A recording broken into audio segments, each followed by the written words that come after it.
relational intelligence is more important than ever, given Absolutely. we live in very polarizing times, and I know that this is kind of bleeding into the workplace and every client that I work with, where dialogue has really, in some ways, stopped because I think people don't have this kind of intelligence. Yes. Because these are the tools where we keep the door open. These are the tools where we are curious with no agenda about establishing a connection with others. And I think it's difficult because feelings are running high, and that sort of I'm going to square off against is an easy energy. I think the harder energy is staying with and staying in.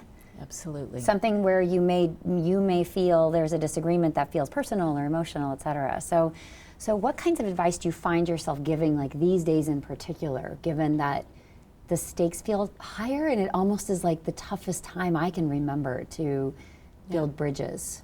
Yeah, absolutely. I mean, I really feel this. I get now, actually this is going to sound very odd, I now get excited when I bump up against a difference with someone because it's an opportunity to practice exactly what I preach, which is stepping into the conversation, digging in. And the mantra that I carry that I would invite anyone to use in any possible connection is, what can I learn from this experience? How can I grow from this experience?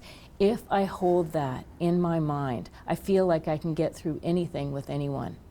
And it takes this unbelievable courage to step in and dig in and be willing to be, which we don't like in this culture at all, confused. Which changes your mindset. I love confusion, and often in the team setting, we don't allow for confusion. And honestly, when we bump up against differences and when we start going, oh, God, what she said is terrible, or that guy over there, I can't be, often what happens in those circumstances is because we're looking for quick answers, we're looking for people to be right all the time.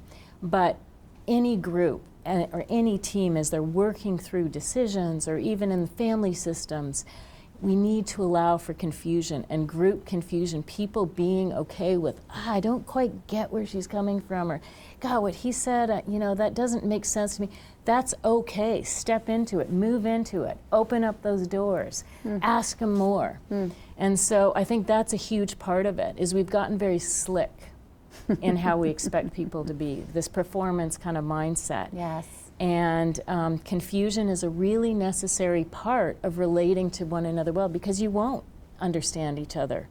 Even people who have a huge amount in common, they will bump up against each other's differences. So it's that willingness to discover, to be awkward for a minute, that's okay. Love awkwardness, love confusion. So next time someone's sitting next to you and you find yourself confused, instead of judging yourself or judging them, wonder why that is. Yeah, and it feels like the speed of business, right, is sort of almost counter to what you're talking about, because you've got to leave time to be confused and time to dive in and time to explore. And yet we live in this, like you said, a performance-based expectation culture where we deliver. And I feel like it's that's so binary, and yet it leaves so much behind. Right. So we might make a decision, but we might not have heard all the input, and we may not have dealt with the cognitive dissonance, that what I call the creative abrasion between people. And we didn't then give ourselves time to develop the skills for the next time as well, to welcome different viewpoints and go through the process of reconciliation.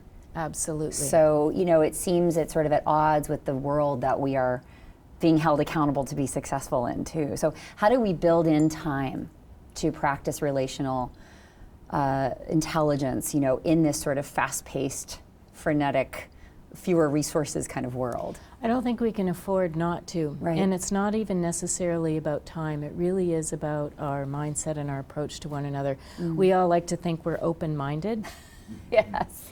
And to me, I challenge us all to be open-minded means openness of perspective, of not willing to be so, okay, here's the agenda item, okay, we got that decision made, okay, this is done. We get so much satisfaction about checking things off the list that we don't check those things off well. and with attention. And so it's not even necessarily a time thing, it's openness. And when you talk about diversity of perspective, it's also giving time to really step back and say, what perspective is missing? You know, we tend to tribe, and we tend to, you know, be on this fast track train. But I think the more people practice this, you know, as I mentioned before, I get excited when I bump up against a difference with someone.